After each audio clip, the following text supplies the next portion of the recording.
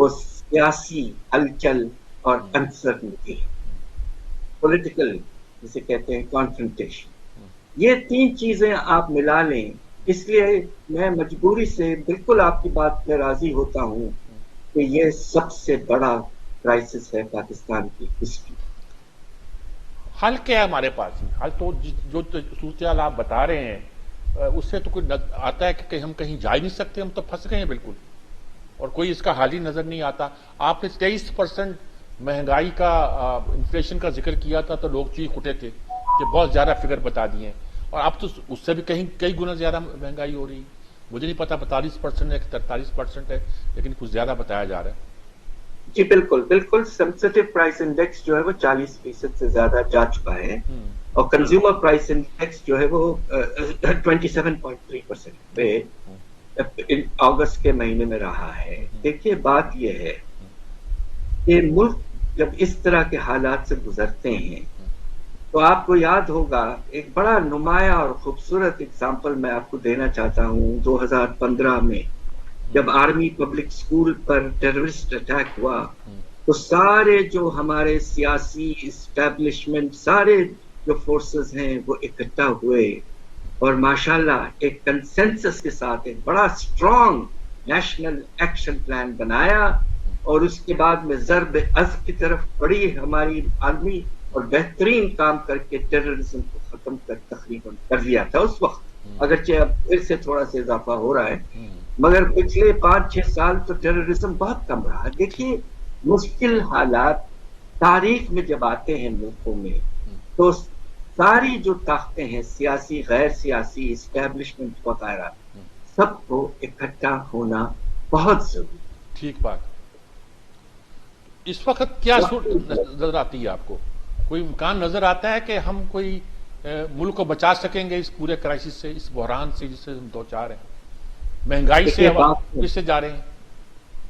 اگر یہ پولیٹیکل اور اسٹیبلشمنٹ مل جل کے کنسنسس ڈیولپ کرتے ہیں اور 4 یا 5 بڑے اقدامات کی طرف جاتے ہیں تو انشاءاللہ پاکستان آہستہ آہستہ پھر مشکلات سے نکل سکتا ہے. مگر اس وقت سارا بوجھ ایک کوئلیشن حکومت پر ڈالنا جو کہ آلریڈی کافی حد تک سیاسی طور پر متاثر ہو چکی ہے، وہ ذرا مشکل ہوگا. ہمارے پرائم منسٹر صاحب نے کافی مرتبہ چارٹر آف دی اکانومی کی بات کی ہے. میں تو یہ کہوں گا کہ چارٹر سے زیادہ ایک ایکشن پلان جس طرح ہم نے ٹیررزم کا بنایا تھا اس کو بنائیں اور یہ انشور کریں ساری طاقتیں ملک کی کہ یہ امپلیمنٹ ہوگا، اور اس کے نتیجے میں حالات یقیناً کچھ حد تک بہتر ہو جائیں گے عنقریب، اور ہم آگے بڑھ پائیں گے. آپ 4-5 اقدامات کیا سمجھتے ہیں جو بہت ضروری ہیں؟ جب 2-1 بتا دیجیے گا. سب سے پہلے ایکسپورٹ لیڈ گروتھ. ہمیں اپنے برآمدات کو بڑھانا ہے، اور اس کو بڑھانے کے طریقہ بہت سے ہیں. آپ کو حیرت ہوگی کہ پچھلے 5 سال آہستہ سارے انسینٹیوز جو ہم ایکسپورٹرز کو دیتے تھے وہ ہم نے واپس لے لیے. اب آپ دیکھیں کہ پچھلے مہینے جو ہم کنسیشنری ری فائنینسنگ کرتے تھے ایکسپورٹرز کی وہ واپس لے لی. اس سے پہلے 0 ریٹنگ تھا ہمارے ایکسپورٹ سیکٹر کا، وہ واپس لے لی. اور اب خیال یہ کہ جو ہم نے کنسیشنری ٹیرف رکھا تھا بجلی کا 9 سینٹس کلو واٹ آور، وہ بھی شاید واپس لے لیں. تو اس طرح تو نہیں ہوتا. آپ کا سب سے پیوٹل، سب سے وائٹل سیکٹر آپ کا برآمدی سیکٹر. ایک تو آپ کو سارے انسینٹیوز ریسٹور کرنے ہیں اور ہو سکے تو اور انسینٹیوز دیں. دوسری طرف آپ کو حیرت ہوگی سن کے یہ بات کہ پاکستان نے امپورٹس یا درآمدات کے لیے اپنے دروازے اتنے کھول دیے ہیں کہ ہم ہندوستان جیسے ملک جس کے پاس بہت ریزروز ہیں اس سے بھی زیادہ کھلے ہیں. ہمارا جو امپورٹ کا ٹیرف ہے ایوریج 11% ہے، ہندوستان کا 18%. اور حیرت سے حیرت کی بات یہ ہے کہ کپاس کی امپورٹ پر ہم نے 0 ڈیوٹی رکھا. ہمارا جو کسان جو کپاس اگاتا ہے وہ بیچارہ اس کو کوئی پروٹیکشن نہیں. وقت آ گیا ہے کہ آپ مناسب لیول پر اپنے ٹیرفس کو لے جائیں, اور جس طرح کی ہم نے کوشش کی کہ فزیکل ریسٹرکشنز اور صرف لگژری گڈس, اس سے کام نہیں چلے گا. ٹھیک ہے. آپ کو اکراس دا بورڈ اپنی انڈسٹری کو اور پروٹیکشن دینی ہے امپورٹ سے, اور ایک نعرہ ہمیں لگانا ہے میڈ ان پاکستان. ٹھیک ہے, بالکل درست یہ فرمایا. جو بہت اہم آپ کے جو سٹیپس ہیں, آپ کے تجارتی خسارہ کو کم کرنے کی ضرورت ہے. آئی ایم ایف کے ساتھ ہماری آلریڈی انڈرسٹینڈنگ ہوئی ہے کہ اس سال ہم اپنے تجارتی خسارے کو تقریباً آدھا کر دیں گے. سیلاب کے بعد یہ تقریباً غیر ممکن ہے, اس لیے سخت سے سخت اقدامات لینا اور ضروری. ٹھیک بات, ٹھیک بات. بہت بہت شکریہ ڈاکٹر توفیق پاشا صاحب, آپ کا بہت شکریہ. آپ نے علاج بھی بتایا, ڈائگنوز بھی کیا, اور یقینی طور پر اپنی ریسرچ اور اپنے شاگردوں کی ریسرچ کی مدد سے ہماری رہنمائی بھی کی. آپ کا بہت بہت شکریہ. ناظرین کرام, اس کے ساتھ ہم لیتے ہیں ایک وقفہ, وقفے کے بعد حاضر ہوتے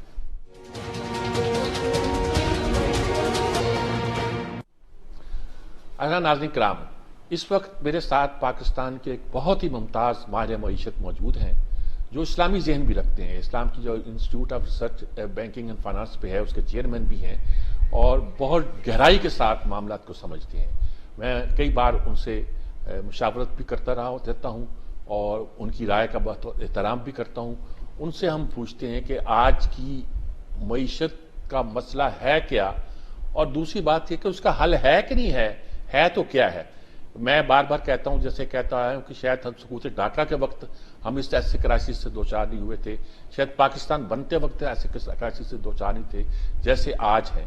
کچھ نا امیدیں نظر آ رہی ہیں, ادھر سے سیلاب آیا ہوا ہے, عجیب و غریب مسائل میں گرے ہوئے ہیں. تو پوچھتے ہیں ڈاکٹر صاحب سے, ڈاکٹر شاہد حسن صدیقی صاحب کے ساتھ, کہ وہ اس مسئلے کو کیسے دیکھتے ہیں اور اس کا حل کیا تجویز کرتے ہیں. السلام علیکم ڈاکٹر صاحب. محترم, وعلیکم السلام ورحمۃ اللہ. سوال تو میں نے کر دیا جناب, اب جواب چاہیے. بہت شکریہ. دیکھیے, بنیادی چیز یہ کہ پہلے تو ہم یہ تسلیم کر لیں کہ عمران خان صاحب معیشت چھوڑ کر گئے تھے وہ تباہ حال یا نہیں, کیونکہ وہ یہ دعوے کر رہے ہیں کہ ہمیں معیشت ٹھیک چھوڑ کر گیا تھا اور اس حکومت نے اس کو تباہ بنایا. آئی ایم ایف کی رپورٹیں دیکھیں اور اس کے بعد جو ہے وہ خود اسٹیٹ بینک کی رپورٹیں دیکھیں تو بڑی عجیب سی صورتحال سامنے آتی ہے. اگر 2-3 منٹ آپ اجازت دیں تو وہ میں پہلے بتا دوں. جی ٹھیک ہے. کیونکہ عمران خان صاحب یہ کہہ رہے ہیں کہ جی ہم نے معیشت درست حالت میں چھوڑی, ٹیکسوں کی وصولی بڑھی, اور جو ہے وہ بیرونی سرمایہ کاری بڑھی, معیشت بہتر ہوئی. حالانکہ جو اعداد و شمار ہیں اسٹیٹ بینک کے اور منسٹری آف فائنانس کے, وہ بالکل الٹی صورتحال بتا رہے ہیں. ٹیکسوں کی وصولی بھی گری اور بیرونی سرمایہ کاری بھی گری. مگر شوکت ترین صاحب, جن کو انہوں نے وزیر خزانہ بنایا تھا, اس سے 2 ہفتے پہلے انہوں نے یہ کہا تھا اپریل 2021 میں کہ اس حکومت نے, تحریک انصاف نے معیشت کا بیڑا غرق کر دیا اور اب اس ہونے میں 4 سال لگیں گے. یہ انہوں نے کہہ دیا. اب اس کے بعد آئی ایم ایف یہ کہتا ہے کہ 28 فروری کو جو عمران خان صاحب نے معاہدہ توڑا, اس کے اثرات جو ہے نا وہ آگے تک چلیں گے, اور اس کی وجہ سے وہ روپے کی قدر بھی گری, زر مبادلہ کے ذخائر ہوئے. اور اسٹیٹ بینک یہ کہتا ہے کہ اس کے اثرات جون 2023 تک چلیں گے. تو یہ بالکل واضح صورتحال. اب یہ حکومت آ گئی تو پھر بہت سارے سوال پیدا ہو رہے ہیں. وہ یہ تھے کہ جو ہمارے وزیر خزانہ ہیں وہ یہ کہتے تھے کہ جناب جب آئی ایم ایف کی قسط مل جائے گی اس کے بعد حالات بہتر ہو جائیں گے. جس دن آئی ایم ایف کی قسط ملی تھی اس دن تو 218 روپے تھے, آج یہ 240 پر آ گیا. ایک بہت بڑا سوالیہ نشان ہے.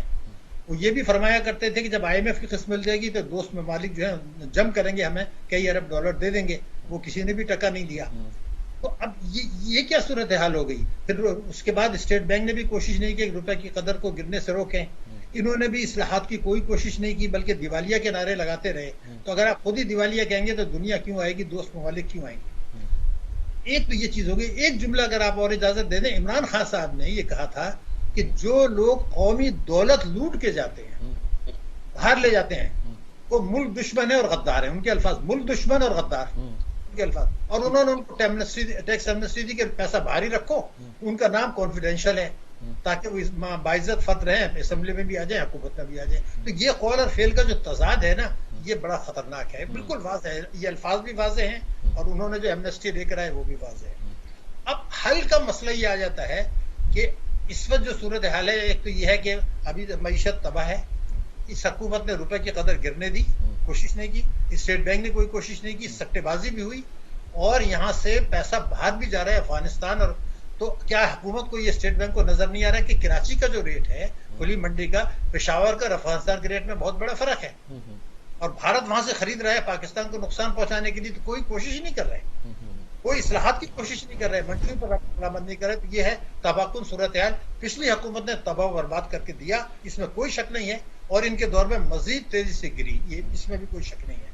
اب چونکہ آپ کا ہمیشہ کوشش رہتی ہے کہ حل پہ بات کریں، یہ تو سبھی بات کرتے ہیں، لیکن پہلا جو مسئلہ ہے وہ یہ ہے کہ اس حکومت نے کبھی ابھی تک یہ نہیں بتا سکے، جس طرح عمران خان صاحب ان کے اوپر بیانیاں دیتے ہیں جو ہٹ ہوتا ہے، یہ نہیں بتا سکے کہ بھئی آئی ایم ایف نے یہ کہہ دیا کہ جی اس کے دور میں جو ترقی ہوئی تھی عمران خان کے، وہ غیر متوازن تھی، غیر پائیدار تھی، ناہموار تھی. یہ باتیں بتائیں گے تو لوگوں کو یہ پتہ چلے گا نا کہ ان کو ہوا کیا تھا. تو یہ وہ باتیں کیوں نہیں بتاتے جو میں آپ کو بتا رہا ہوں یا جو عالمی ادارے بتا رہے ہیں. اب حل پر آ جاتے ہیں. نمبر 1، مسلم لیگ کا بھی منشور ہے، تحریک انصاف کا بھی منشور ہے، پیپلز پارٹی. اگر ہم وفاق اور صوبے ہر قسم کی آمدنی پر مؤثر طور سے ٹیکس عائد نہیں کرتے اور وصول نہیں کرتے تو لاکھ دعوے کر لیں معیشت ٹھیک نہیں ہو سکتی. کیونکہ ہم کوئی وصول کر رہے ہیں، جو پاکستان کی کیپیسٹی ہے، معیشت کی استعداد ہے لوگوں کی دولت کی، 6500 ارب روپیہ کم. اب اگر اتنی بڑی رقم کم آ رہی ہے تو آپ کیا کرتے ہیں؟ تعلیم کا بجٹ کم کر دیتے ہیں، صحت کا بجٹ کم کر دیتے ہیں، انڈائریکٹ ٹیکسز لگا دیتے ہیں، جی ایس ٹی لگا دیتے ہیں، پیٹرولیم لیوی لگا دیتے ہیں، بجلی کی نرخ بڑھا دیتے ہیں. تو کاسٹ آف پروڈکشن بڑھتی ہے، آپ کی معیشت ترقی نہیں کرے گی. اگر کوئی حکومت اس کے لیے تیار نہیں ہے، سب کے منشور میں ہے، اور پھر کہتے ہیں کہ جی ہم میثاق کے معیشت کر لیں. ارے بھائی میثاق کے معیشت تو ہے، تینوں پارٹیوں نے یہ کہا ہوا ہے کہ ہر قسم کی آمدنی پہ ٹیکس لگے گا. عمران خان صاحب، میں آپ کو بتاؤں یہ تو بہت اٹیک کرتے ہیں، مگر میں ان سے یہ پوچھنا چاہتا ہوں کہ 10واں سال چل رہا ہے ان کا جو ہے وہ کے پی میں، انہوں نے تعلیم اور صحت میں اور ٹیکس کی وصولی میں وہی کیا ہے، منشور کے خلاف کیا ہے جو پیپلز پارٹی سندھ میں اور وہ پنجاب میں کر رہے تھے. یہ وہ سوچ ہے کہ اگر وہ بھی کوئی وہاں پر ان کو واضح اکثریت حاصل رہی ہے، لیکن انہوں نے کوئی بہتری کی کوشش نہیں کی، اور جو منشور تھا اس سے 100% انحراف کیا تینوں پارٹی. وہ 10 سال سے وہ بھی کر رہے ہیں، یہ نہ کہیں کہ انہوں نے 3-3.5 سال کیا. تو پہلی چیز تو ٹیکسوں کا میں نے آپ کی خدمت میں بتا دیا، اور جب یہ کریں تو جی ایس ٹی 17 سے آپ 7.5% پہ لانا پڑے گا، تاکہ مہنگائی کم ہو، کاسٹ آف پروڈکشن کم ہو، پیٹرول کے نرخ کم ہو، ٹرانسپورٹ کے کرائے کم ہو، لوگوں کو کھانے خریدنے کے لیے پیسے ملیں.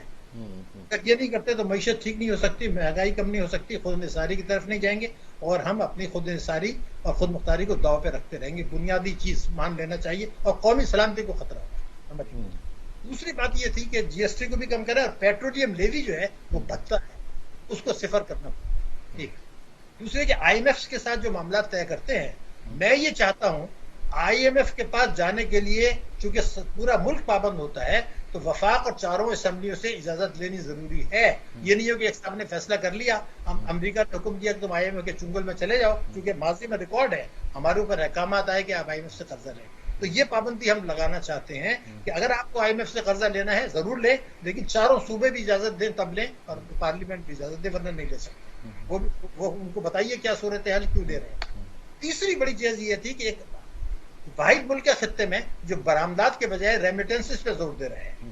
ہماری remittances G D P ratio خطوں میں سب سے زیادہ، اور export G D P ratio خطے میں سب سے کم. یہ ہے آگ سے خطہ، اسی لیے روپے کی قدر گر رہی ہے. اب روپے کی قدر جیسے 218 سے 240 پر آ گئی جب سے قسط آئی ہے، تو 75 ارب ڈالر کی جو امپورٹس ہے تو آپ اندازہ لگا لیجئے پاکستانی روپے پر اس کی مالیت بڑھے گی، حکومت کو ٹیکسز ملیں گے، بجلی پیٹرول کے نرخ بڑھیں گے، پیداواری لاگت بڑھے گی، مہنگائی بڑھے گی. اب یہ کرتے ہیں کہ یہاں سے وہ جو پیسہ آتا ہے تو عمران خان صاحب کے دور میں 105 ارب ڈالر آ گیا، 35 ارب ڈالر کے قرضے بڑھ گئے، 140 ارب ڈالر کا امپیکٹ کوئی کیوں نہیں پوچھتا. بھائی 140 ارب ڈالر آئے تھے تو آپ کی گروتھ تو 3.3% ہے، تو پیسہ کدھر چلا گیا؟ وہ ادھر چلا گیا کہ وہ پیسہ واپس جا رہا ہے پاکستان سے. نمبر 1 لاکھ ڈالر کی اگر ایک جعلی ٹی ٹی آتی ہے 111(4) انکم آرڈیننس کے تحت، تو اس سے 50,000 روپے کا ٹیکس کا نقصان ہوتا ہے. آپ اندازہ لگا لیجئے.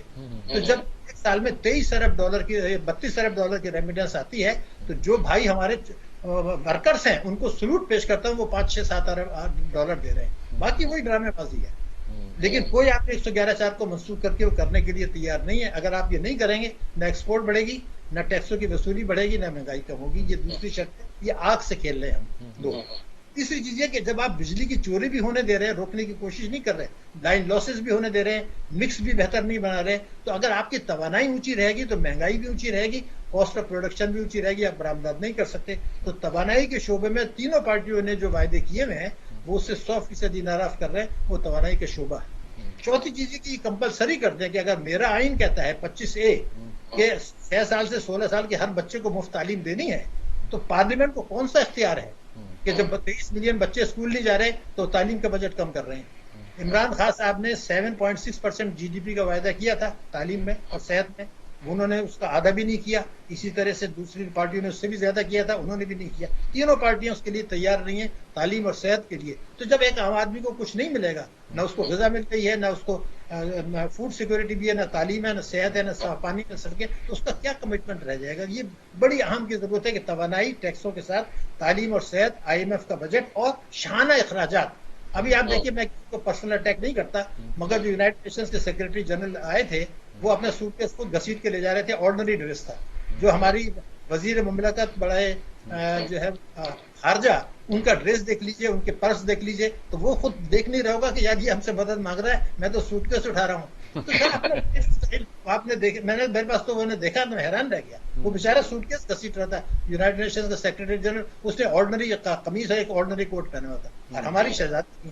اور ان کو وہ جو ٹیکس دیتی ہے, میں آپ کو یقین دلا دوں, ان کا جو ٹیکس ہے وہ جو آپ کا کیمرہ مین ہوگا نا, اس سے زیادہ نہیں دیا ہوگا انہوں نے. یہ سب کچھ میرے ملک میں ہے, لیکن آپ تیاری نہیں ہے اس چیز کی کرنے. ہمیں تیار ہونا پڑے گا تو ہم ملک کو اس بحران سے نکال سکتے ہیں. پریشانی کی بات نہیں ہے, اصل پریشانی کی بات یہ ہے کہ ہمارے حکمران ان پالیسیوں پہ عمل نہیں کرتے. ڈاکٹر صاحب میں چاہتا کہ اور ہی بات کرتا رہوں, لیکن وقت ہمارے پاس بہت چونکہ کم ہوتا ہے.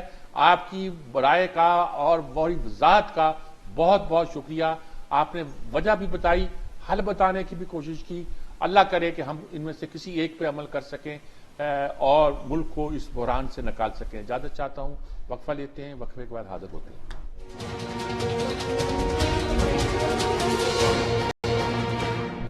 جی ناظرین کرام, آپ نے 2 ماہرین معیشت کی گفتگو سنی, ڈاکٹر حفیظ پاشا کی, ڈاکٹر شاہد حسن صدیقی کی. اس سیگمنٹ میں ہمارے ساتھ ڈاکٹر سلمان شاہ صاحب ہیں جو وزیر خزانہ رہ چکے ہیں, اور معیشت کے بارے میں ہم کئی بار ان کی رائے آپ تک پیش کر سکے ہیں. اس پروگرام میں نہیں بس کہ اس کے علاوہ بھی میں نے کئی بار ان سے اس مسئلے پر گفتگو کی ہے, اور وہ پاکستان کی معیشت کو چلاتے بھی رہے ہیں, سمجھتے بھی ہیں. ان سے مشورہ کرتے ہیں, ان سے پوچھتے ہیں کہ آگے بڑھنے کی صورت کیا ہے. السلام علیکم شاہ صاحب, کیسے ہیں آپ؟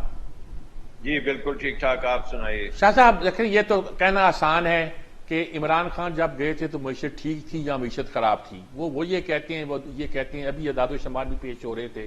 IMF کیا کہتی ہے, ورلڈ بینک کی رپورٹ کیا کہتی ہے, اسٹیٹ بینک کی کیا کہتی ہے, وزارت خزانہ کیا کہتی ہے. لیکن اس وقت ایکچوئل سچویشن یہ ہے کہ پاکستان کی معیشت جو ہے وہ شاید تاریخ کی بدترین صورتحال میں ہے. سقوط ڈھاکہ کے وقت بھی شاید ہم اتنے پریشان نہیں تھے. پاکستان جب بنا تھا ہمارے پاس پیسے نہیں تھے, ہم لیکن اتنے پریشان نہیں تھے. 98 میں جب ہم نے دھماکے کیے تھے تب شاید ہم اتنے پریشان نہیں تھے. اب کیا صورتحال ہے کہ ہماری معیشت سنبھل نہیں رہی, اور یہ ہم کہہ دیں کہ جی ان لوگوں میں اتنی کیپیسٹی نہیں ہے, کوئی حل بھی نہیں بتا رہا. کوئی حل ہے نظر میں آپ کی؟ اور یہ صورتحال معیشت کی خراب ہونے کی ہے, وہ کیا ہے نظر آتی ہے؟ ہر چیز کا حل ہوتا ہے, اور بڑا ضروری ہے کہ یہ بھی تجزیہ بھی ٹھیک ہونا چاہیے کہ مسئلے کیا ہیں اور اس کا پھر راستہ نکلتا ہے. ٹھیک ہے.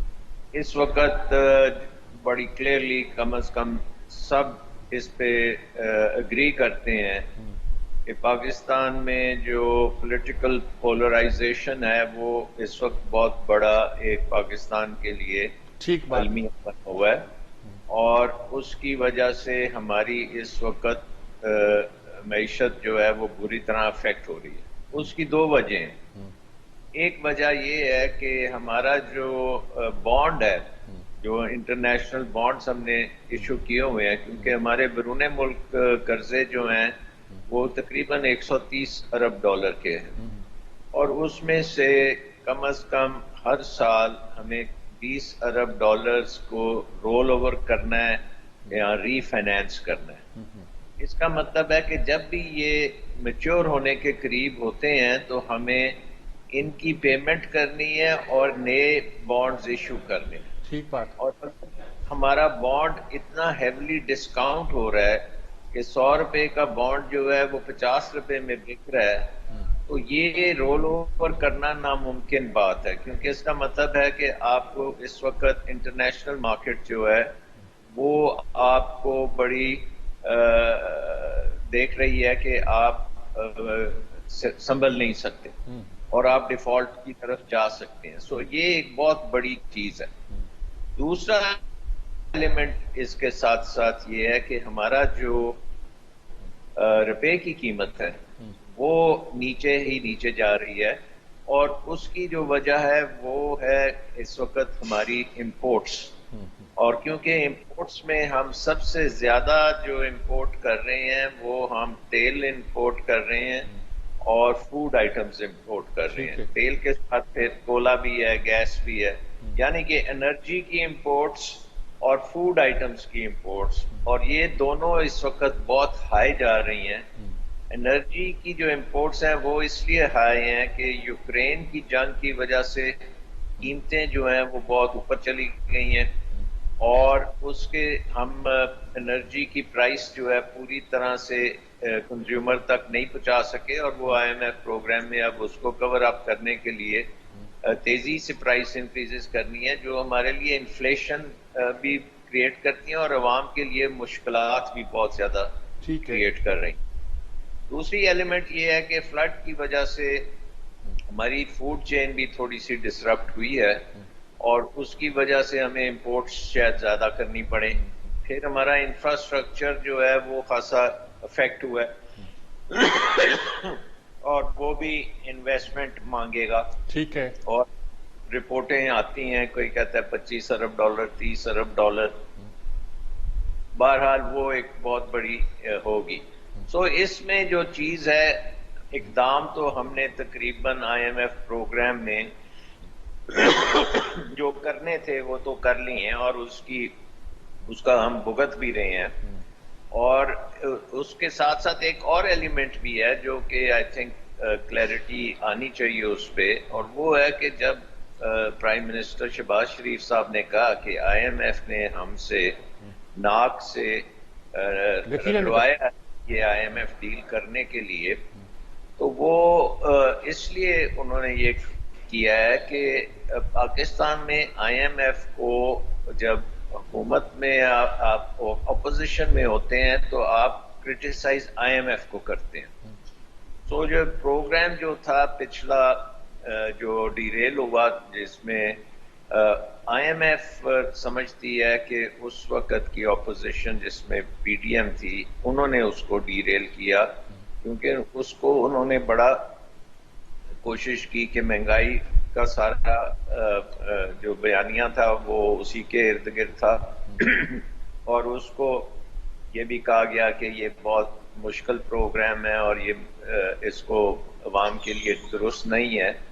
تو آئی ایم ایف نے جب ان کے ساتھ نیگوشیٹ کیا تو اس میں بھی انہوں نے یہ پھر باور کرایا کہ یہ آئی ایم ایف پروگرام کرنا پڑے گا، کیونکہ آپ کی درینہ پرابلمس ہیں بیلنس آف پیمنٹ کی اور آپ کی کمپیٹیٹیونیس کی، پروڈکٹیوٹی کی، اور اس کو آپ نے چینج کرنا ہے. بیلنس آف پیمنٹ کو آپ نے سٹیبل کرنا ہے، اکنامک گروتھ کو کنٹرول کرنا ہے، کرنٹ اکاؤنٹ کو آپ نے کم کرنا ہے، فسکل ڈیفیسٹ کنٹرول کرنا ہے.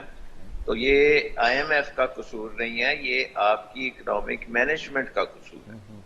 تو ایک تو وہ ایلیمنٹ بھی اس میں آ گیا. اس کے بعد جب رجیم چینج ہوتی ہے تو آٹومیٹکلی بہت ڈسرپشن ہو جاتی ہے، کیونکہ ہر چیز بدل جاتی ہے. پاکستان میں وہ کنٹینیوٹی تو ہے نہیں ہے، ایک رجیم سے دوسری رجیم میں جب آپ جاتے ہیں تو کوئی پچھلی پالیسیز سے کوئی تعلق نہیں رہتا، اور سیکٹریز بھی بدل جاتے ہیں اور ہر چیز بدل جاتی ہے، اور ایسے لگتا ہے کہ آج سے ہی یہ کام سارا شروع ہوگا. سو مفتاح صاحب جب گئے تھے نیگوشیٹ کرنے پہلے اپریل میں، اس وقت آپ کو یاد ہے کہ شوکت ترین صاحب نے جانا تھا، بٹ شوکت رجیم چینج کی وجہ سے شوکت ترین صاحب کی بجائے وہ مفتاح صاحب کے. اب مفتاح صاحب کو بالکل نہیں تھا پتا کہ کس جگہ پہ اکانومی کھڑی ہے، اور ان کو بھی بڑا وقت لگا اس کے اوپر کام کرنے پہ، اور اس ٹائم پیریڈ میں پاکستان کی سلپیج جو ہے وہ خسارے زیادہ ہو گئے، بہت زیادہ ہو گئے، اور 4-5 مہینے جو لگے اس کی وجہ سے پھر آپ کو زیادہ مشکل کام کرنا ہے، کیونکہ گڑھا زیادہ بڑھ چکا تھا۔ تو یہ بہت سی چیزیں ہیں جو افیکٹ کر رہی ہیں۔ میرے خیال میں پاکستان ڈیفالٹ نہیں کرے گا، کیونکہ دسمبر تک تو ہماری سارا کچھ کورڈ ہے، اور اس کے بعد اگر اس پیریڈ میں اگر ہم پولیٹیکل سیٹلمنٹ بھی آپس میں کچھ کر لیتے ہیں، ٹیمپریچر کو کم کر لیتے ہیں، کوئی الیکشن کا شیڈیول آ جاتا ہے، کچھ وے فارورڈ آ جاتا ہے کہ ایگزیکٹلی کیا کیا چیزیں کرنی ہیں پولیٹیکلی، تو آئی تھنک کہ حالات پھر قابو میں آنے شروع ہو جائیں گے۔ اور فلڈ کی وجہ سے اگر تو ہماری یہ پانی نیچے آ جاتا ہے اور اگلی کراپ بھی آپ پلانٹ کر لیتے ہیں، تو کم از کم فوڈ آئٹمس کی طرف سے شارٹ ٹرم ڈسرپشن تو ضرور ہوگی، بٹ میڈیم ٹرم میں آپ ریکور بھی کر سکتے ہیں۔ اور مین چیز پھر یہ ہے کہ جو بھی حکومت آئے گی اس کو ایک مینڈیٹ ہونا چاہیے ریفارم کا، لیکن ریفارم جو ہیں وہ بے شمار ریفارمز ہیں۔ جو ہماری پرابلم یہ ہے میر صاحب کہ کم از کم پچھلے 50 سال میں ہم نے سیاست کی ہے اکنامکس کے بغیر، یعنی کہ ہماری سیاست کی جو آبجیکٹس تھے وہ صرف یہ تھا کہ ہم پاور لے لیں کسی طریقے سے اور بس اس کی پیٹرنیج ہو اور کام چلایا جائے۔ ٹھیک بات ہے، جدھر سے بھی ہم قرضے مل جاتے ہیں وہ قرضے لے لیں، امریکہ کی جنگ میں شامل ہو جائیں تو شاید پیسہ مل جاتا ہے۔ تو یہ چیزوں کے بجائے اب آپ کو اکنامکس کی طرف جانا پڑے گا کہ آپ نے وہ پالیسیز کرنی ہے جو آپ کی اکانومی کو ایک بڑی اسٹیبلائز کر اکانومی میں سکیں، تبدیل کرنا ہے، کیونکہ پاکستان چھٹا سب سے بڑا ملک ہے اور اکانومی بھی آپ کی پھر چھٹی ہونی چاہیے۔ اب دیکھیں اب بھارت کی اکانومی برطانیہ کی اکانومی سے آگے چلی گئی ہے، حالانکہ اب پاکستان جو ہے وہ بھی بہت بڑا ملک ہے، تو ہم تو 30ویں نمبر پہ بیٹھے ہیں جی ڈی پی کے حساب سے۔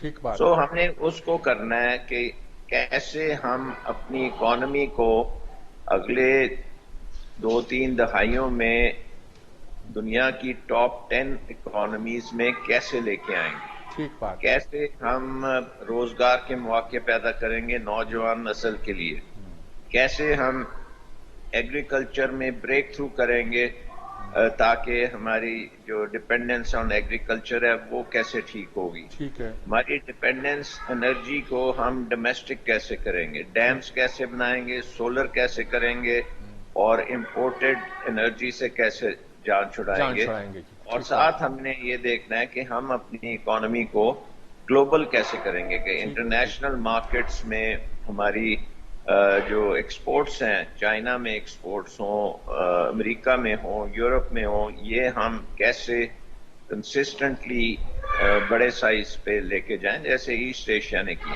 اس کے لیے آپ کو تمام چیزیں بدلنی پڑیں گی، آپ کو ڈھانچہ جو ہے بیوروکریسی کا وہ چینج کرنا پڑے گا، آپ کو حکومتی جو ہیں طریقہ کار یہ سارے بدلنے پڑیں گے، بہت سے ادارے آپ کو بند کرنے پڑیں گے، بہت سے ادارے آپ کو نئے بنانے پڑیں گے، آپ کو private sector over all changes لانی پڑیں گی، بہت زیادہ چینجز کرنی پڑیں گی۔ بہت شکریہ شاہ صاحب، آپ بہت مزے کی درست باتیں کر رہے تھے، وقت میرے پاس چونکہ بہت کم تھا اس لیے ہمیں اس بات کو یہیں ختم کرنا پڑے گا، لیکن آپ کی تجاویز بہت معقول ہیں اور ان پر عمل کیا جائے تو پاکستان کی معیشت سنبھل سکتی ہے۔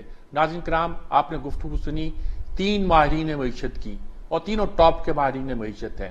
ڈاکٹر حفیظ پاشا صاحب تھے، شاہد حسن صدیقی صاحب تھے اور ڈاکٹر سلمان شاہ صاحب تھے۔ ان کی گفتگو سے یہی اندازہ لگتا ہے کہ ہم بہت مشکل میں پھنسے ہوئے ہیں، لیکن اس سے نکل سکتے ہیں، اور نکلنے کے لیے ضروری ہے کہ اسٹیبلٹی قائم کی جائے، استحکام کیا جائے، سیاسی استحکام کہہ لیجیے اسے، معاشی استحکام کہہ لیجیے اسے، کچھ بھی کہہ لیجیے، ہمیں کچھ نہ کچھ کرنا ہے، پھر ہی ہم اس صورتحال سے نکل سکتے ہیں۔ اجازت چاہتا ہوں، اللہ حافظ۔